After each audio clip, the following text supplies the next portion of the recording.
Welcome to our next episode of the 5 Moments of Need Performance Matters series. This is Bob Mosier, one of the many co-hosts you'll meet throughout this series.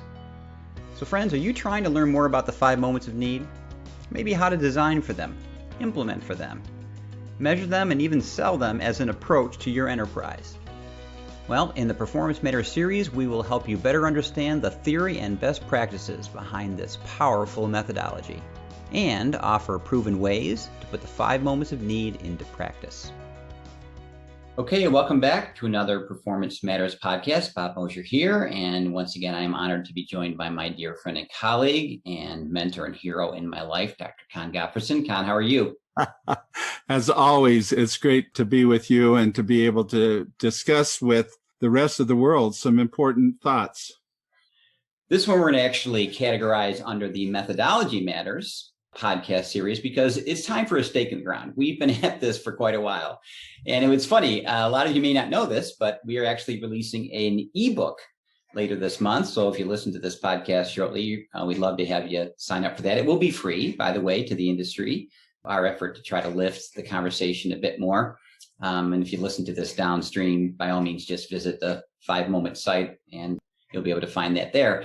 But in doing that reading, it's basically a culmination of well over 10 years of blogs.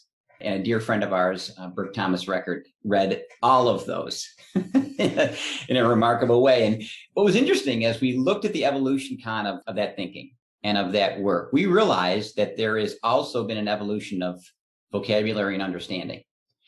And we're finding in our industry the same thing as we listen to other blogs, as we read things in LinkedIn, as we look at other presentations, attend webinars, and even eventually, thank goodness, are finding our way back to conferences. The exciting side is that the words workflow learning are on the rise. It's becoming a global phenomenon, if you will. Dialogue is probably a better word.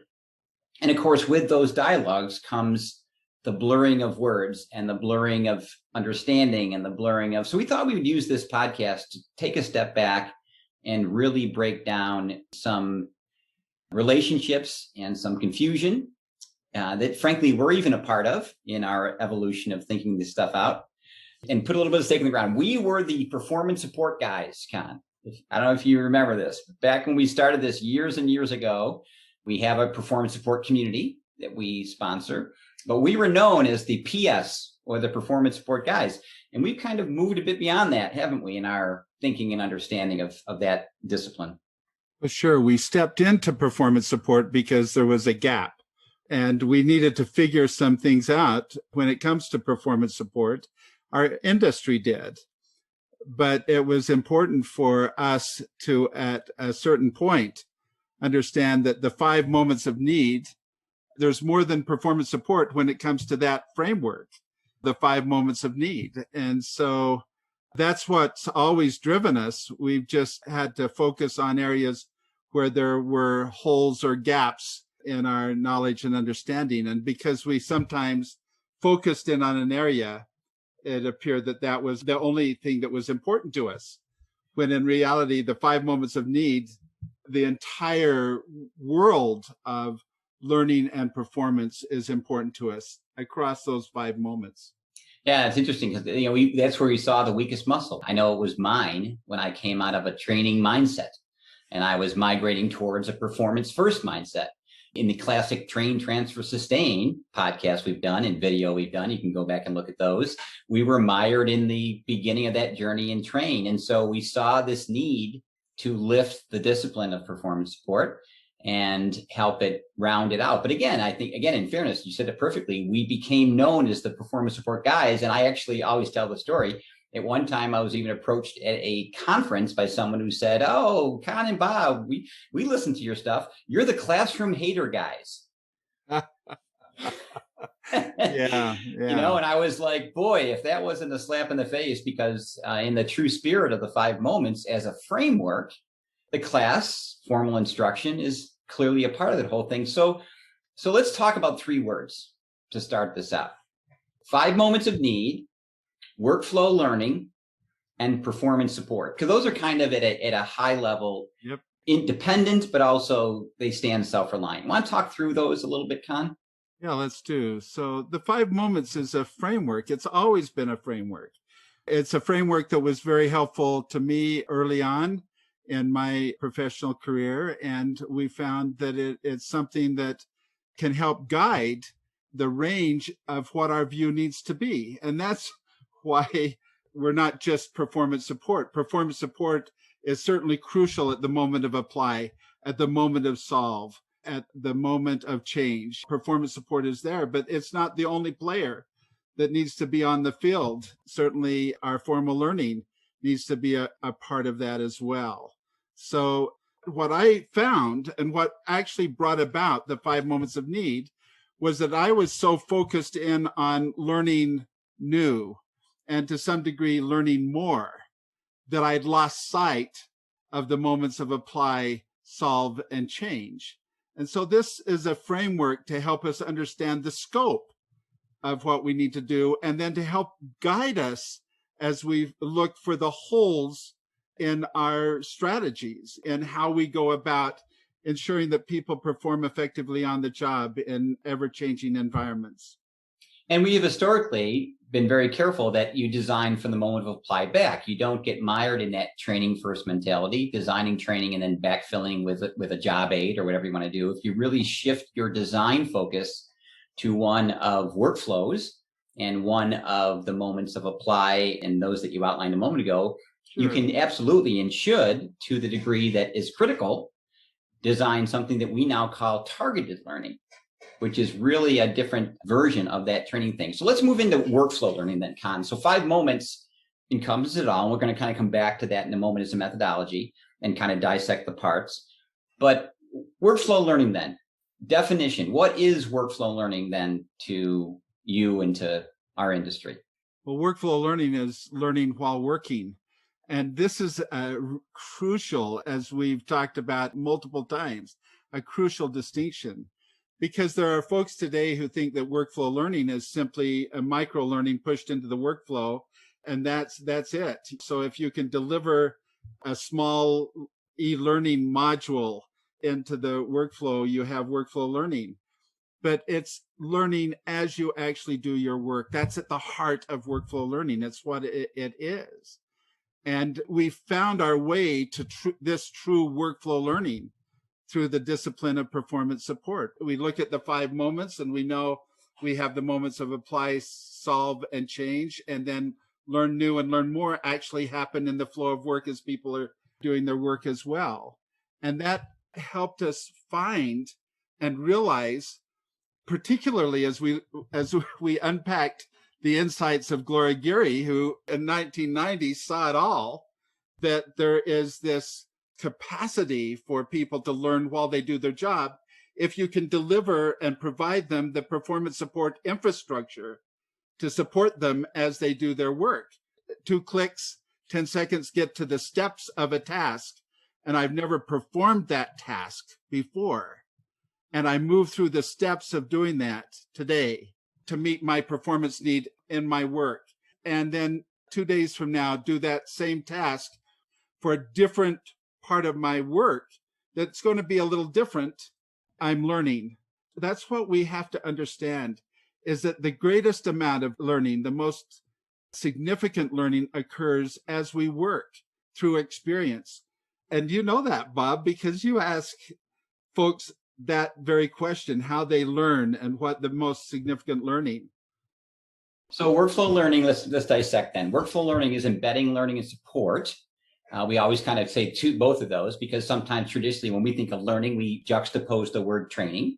So it's embedding learning and support in the workflow and what you said earlier, while doing work. It's not available in like an LMS or these other things might be. It literally is understanding and analyzing the workflow, embedding a tool like performance support or an EPSS that we'll talk about in a moment in the workflow itself. So 2 clicks, 10 seconds, like I said a moment ago, people can continue to perform. So workflow learning is that moment of apply, transfer, and sustain area.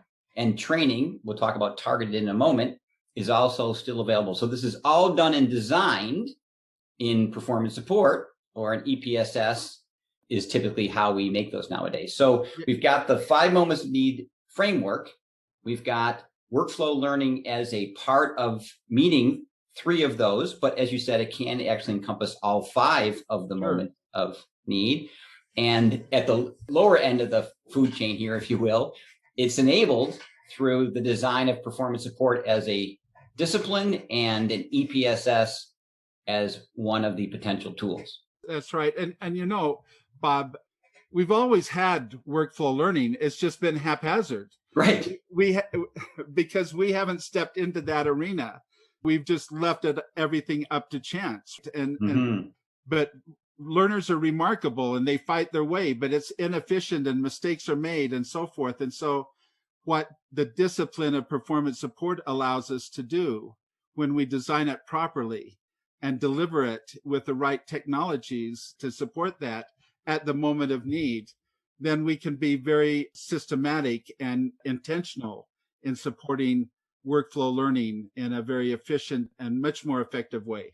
You know, it's really funny. We have a dear colleague, Carol Stroud, and when we do that vote you mentioned earlier, those of you who don't know, I often have started out my webinars and things on how to get people to understand the power of this by asking them how they have learned themselves.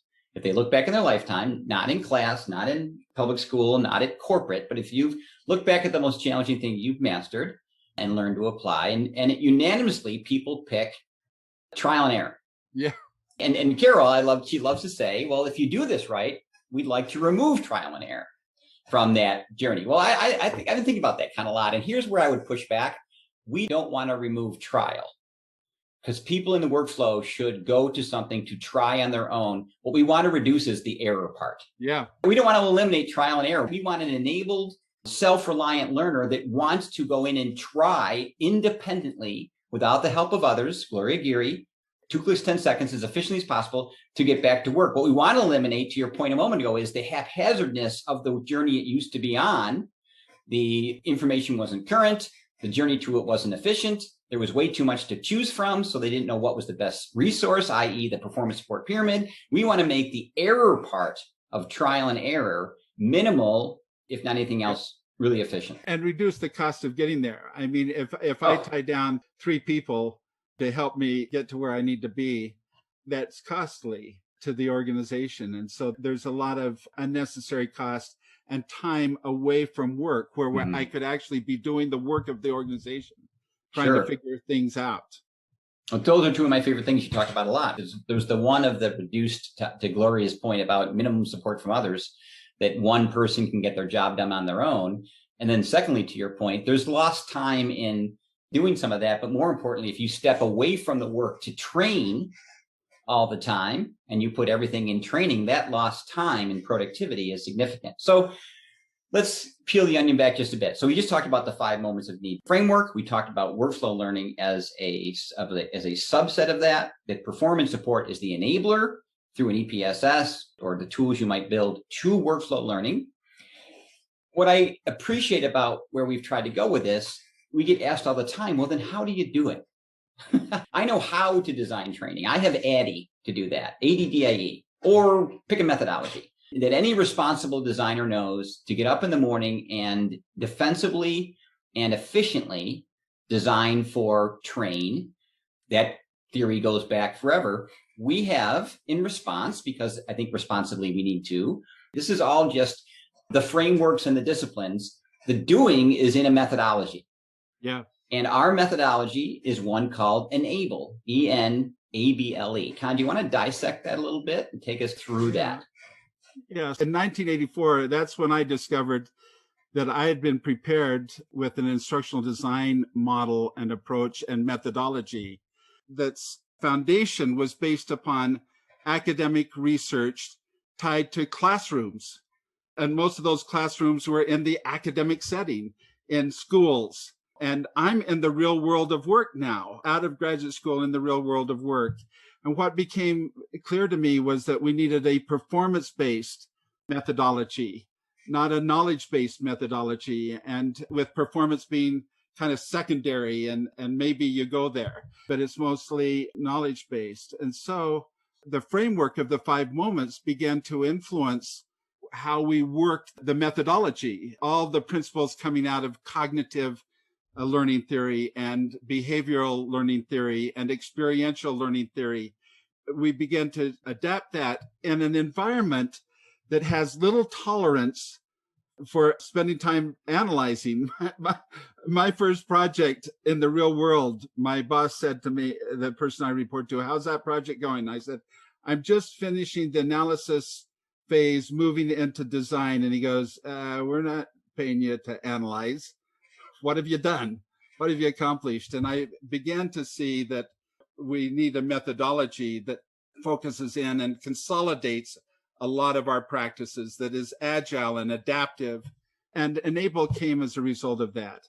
It's performance-based, where you focus in on the workflow and performance, all of which is founded on applied research from those three worlds. I do want to say one thing, and we did talk about research at one point. Yep. But we tend to sometimes focus in on one area, behavioral. I'm a behavioral learning theory, or I'm a cognitive learning theory person. But the applied theory can come from all of those worlds. And if you have the mindset of the 5 moments, then it begins to inform that methodology and those principles. So Con, take us through the letters. Okay, that's engage to align. That's the whole working with your key stakeholders, figuring out what it is that they're trying to solve without jumping to learning. You don't jump to learning or performance or anything. You just simply, this is a journey of figuring out what it is that is bringing the request. It's where you change the conversation, engage with stakeholders to align with the business needs. The A in Enable is analyze to design. That's where you analyze and design simultaneously as you begin to build out the solution that needs to be created. And kind of, if I may, that's where the workflow is discovered. Oh, yeah. That's the heart of what we do. And then the B is build. L is leverage to sustain. That's where you leverage people, process, and technology to continuously optimize and keep up to date that solution. Because when you move to this broader world, you've got to keep everything current because you've stepped into the flow of work. And so leverage to sustain over time is very important. And then E is evaluate, which, by the way, you began in the engage to align. That's where you identify all your measurable impact that you're going to go after in the engage to align. E is where you then go about and gather that data. Brilliant. So an agile design methodology, to your point, it's iterative. ENABLE, enable, is the methodology. And there are 2 significant outcomes from this, Con. Of course, the first one is what we call a digital coach. That's the EPSS we spoke about earlier. You focus first on the workflow and design first for the workflow, but then you still do train. But you just don't train on everything. We've talked about critical skills analysis. You use that to design what is best to target in your training. So we create something called targeted learning, and then we have the digital coach in the workflow. We focus in on those skill areas where the critical impact of failure is significant to catastrophic. And the rest, we can move safely into the workflow. If people make a mistake, they learn from it, but the digital coach, the EPSS, is there to help them recover quickly at all 5 moments. So again, to dissect, 5 moments of needs, the framework. Enable, ENABLE, is the methodology. That creates 2 deliverables.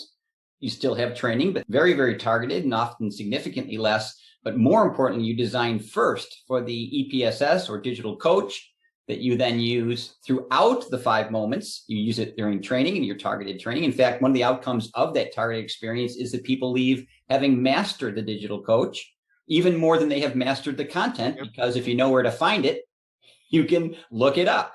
So those are the big deliverables. So let's end with this methodology. A lot of buzz coming out of the pandemic, Con, about technology, and to its credit, particularly in the virtual world, some remarkable things have done that have saved the day. Virtual instructions at an all-time high. I think every organization has some form of it, from Zoom to WebEx to Teams to whatever, and they're doing remarkable things.